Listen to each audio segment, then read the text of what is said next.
How y'all doing? It's so great to be here. I am excited. I am so excited to have Nicole Thomas with me today. She is a incredible songwriter, and I wanted to get her on here to talk about her journey. I went to one of her Zoom seminars, and she did an excellent job on talking about songwriter and gave some great tips. So I want her to share some of those great tips with us today. Now, we're not going to be long. It's going to be about 20 to 30 minutes. And we'll get on and get off because I know a lot of y'all have a short attention span. So we're going to knock this out real quick. And how are you doing, Nicole? So great to have you here. How are you? Thank you. I'm awesome. I'm really excited. How Great. are you? I'm doing great. I'm doing great. Um, I'll talk to him a little more about the things that we're working on, but this is about you right now. I'm going to take, about a half an hour, like I said, to talk about your songwriting and some tips that you have for us. But before we get into that, of course, everybody wants to know, like, for me, when I started at age 13, and I wanted to hear from you, like, when did that bug hit you? When did you become, you know, sure that songwriting is something that was in your heart and that you wanted to do? Yeah, I'm a bit of a late bloomer. I probably didn't even start writing songs until I'm gonna tell my age, early 30s, Mhm. which is crazy because I'm only 16. Yeah, yeah. But yeah, but it's really funny because I've never really been into poetry. I love music, and I grew up playing music, reading music, listening to a lot of different genres of music, but songwriting was something that just didn't hit me until I was a much older adult. Mhm. And so it's kind of been an interesting journey writing songs as an adult, as opposed to like being a teenager where so much is new and going on. I feel like that's a great ground to write. But obviously, if you're older, you could get started too. And so, I mean, like when you were younger, were you the girl in class that was like writing, poetry, and those are it's just later on it just hit you and said, and yeah. So, what age? Well, I don't want to. You don't want to tell me your age, so that's fine. But like, what age did it actually hit you that this is something that I want to do? You said a late bloomer, so around when? Early 30s. Okay, all right. Yeah, yeah.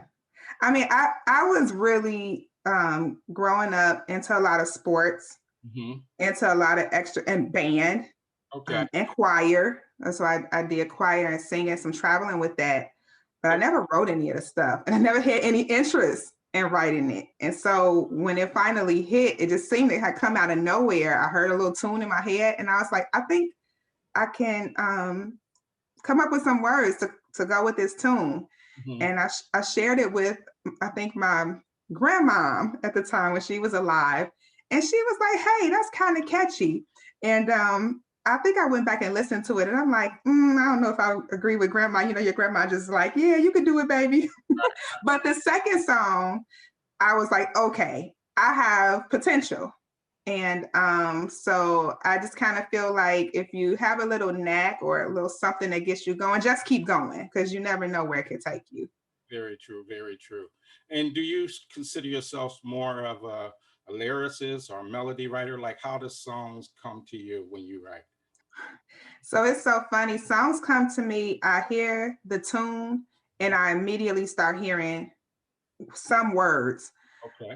So I wouldn't consider myself like a pure lyricist. I hardly ever just write words down or even prose. I don't write anything down kind of without hearing a Right. little melody in my head. Okay.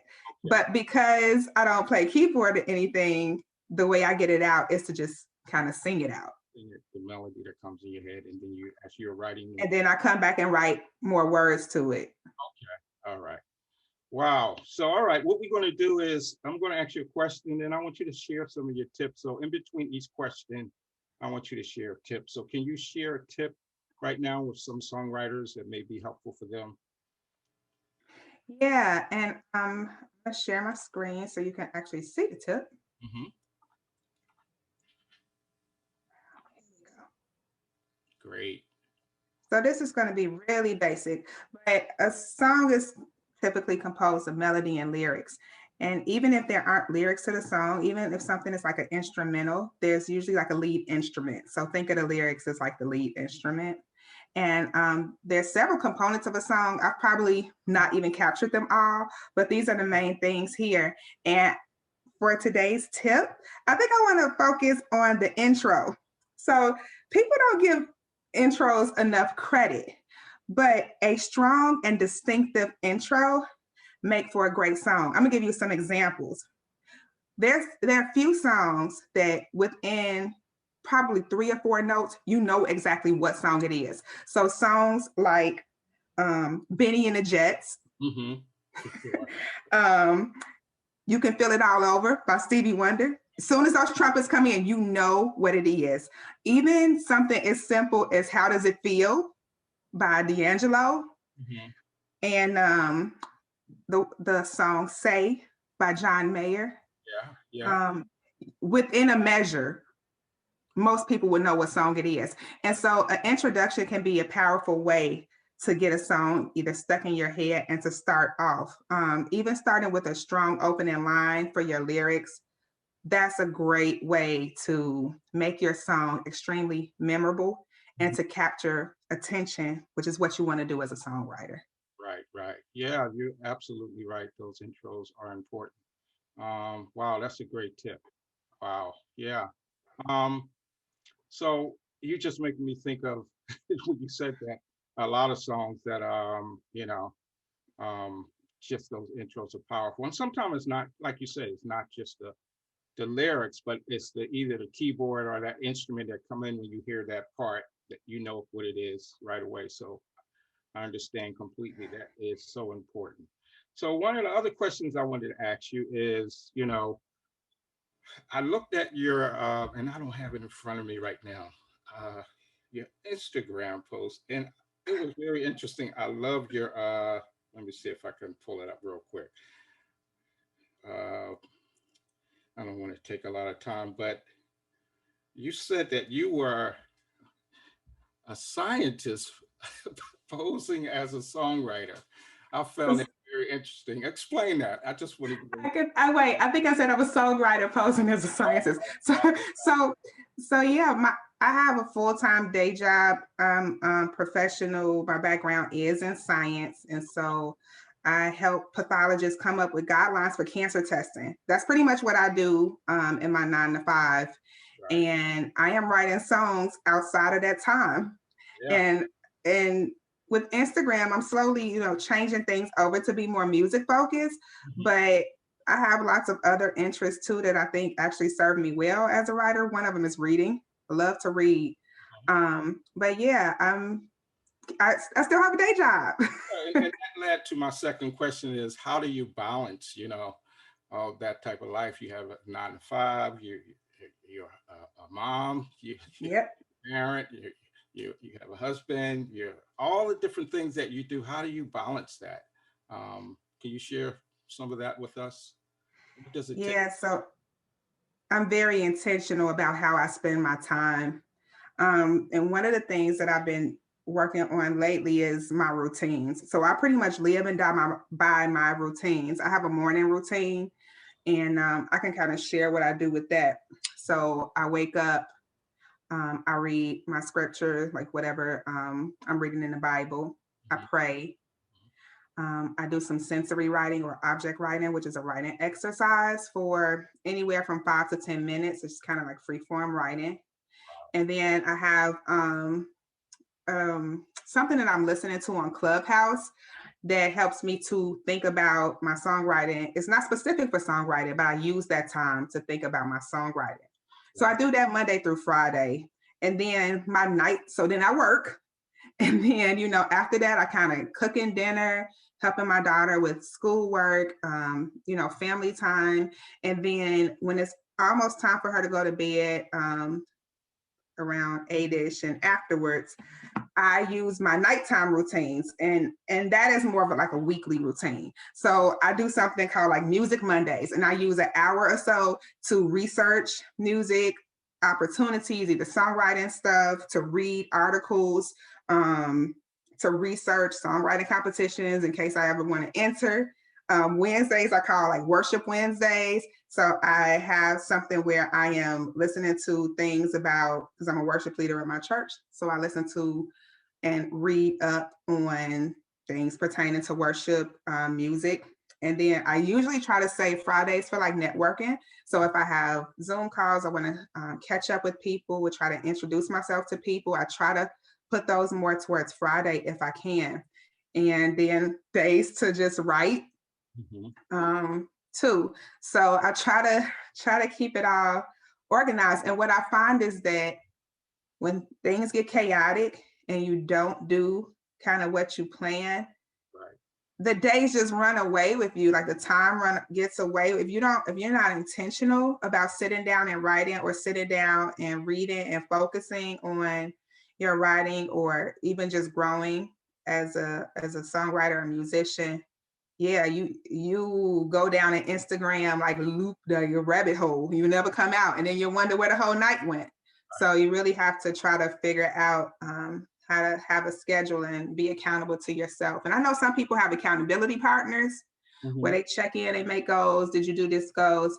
But I have a real strong sense of self-discipline, and so yeah, I'm like, okay, did you do that? Did you do this? And if you didn't, it's fine. But the next time, make sure you do it.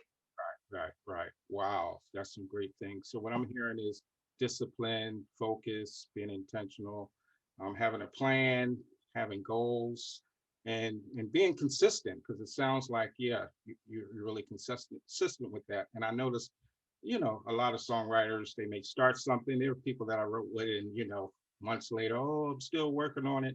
They look at it so much as a creative process that being intentional and really saying, okay, I'm going to focus on this on Monday and try to have this complete, just goes out the window. So that's a great tip. That is great. Thanks for sharing that. So let's talk about another tip. Let's talk about lyrics. Any tips on writing lyrics? Yeah, I just did a songwriting camp, and there were a lot of people there. It's a really interesting experience. And one of the things that I learned as I'm listening to people present their songs and their lyrics is that sometimes what people say in the lyrics and how they kind of cue up the song, they tell you what the song is about, don't match. Like what the story they have in their head is not the story that ends up on the paper. And if you're going to write about something, I mean, anything, you want to make sure that the storyline is actually presented in the story. And I think maybe people are trying to be like deep Right, and, trying to be mysterious. But at the end of the day, like someone who has never heard your story or your song needs to be able to know the story or the song. So if the song is about falling in love and then falling out of love, right, you better make sure you wrote about falling in love and out of love, because if you don't write both of those things, the story it won't come across. So really plan out what you plan to say and actually put it in the words of the lyrics. Don't leave stuff out. right, right. Awesome, awesome. Um, and I remember, yeah, coming to the workshop and listening to you talk about lyrics, and I really like. Now I don't know if that falls under lyrics, but the way that you were talking about how to create different stories. While I'm here, I just want to kind of jump into that. You remember what I'm talking about? Yes. Can you talk a little bit about that? Sure. And I was specifically talking about building verses, because the verses are the part that tell the story. And so there are three strategies that I've come to learn about writing verses, three different kind of perspectives. So one way is you can, introduce your storyline. The second verse, you come at it at a different angle. And the third verse, if there are three verses, you kind of tie them together in pretty bow, bring both of those ideas together and come up like with this larger theme. So that's kind of one way you could do it. Another way is you could talk about things in a sense of time. So past, present, and future. So like I used to do this, that, and the other, and now I do X, Y, and Z. And I can see myself in the future doing this because of that journey from past, present to future. So that's a different way. This one is really good at talk about love stories. Is to talk about you and me, and then we. Mm, So maybe it's like you make me feel happy, you make me feel safe, and now I can X, Y, and Z, or I feel X, Y, and Z, and together, we fit together. I can see us having a great life together. Whatever it is about we, coming together. So those are three different strategies that you can use to tell a story through your verses. And again, as a songwriter, you're trying to captivate people with your stories, and you want them to listen all the way through. So you don't want to have the same content, the same thing in your verses like over and over and over again. Try to take each verse and give it a little spin mm, and then bring it together at the end. yeah. Wow. That's some really good stuff. I think if people are listening, you're on here, this is definitely going to help you become a much better songwriter and a stronger songwriter. So thank you so much for that tip.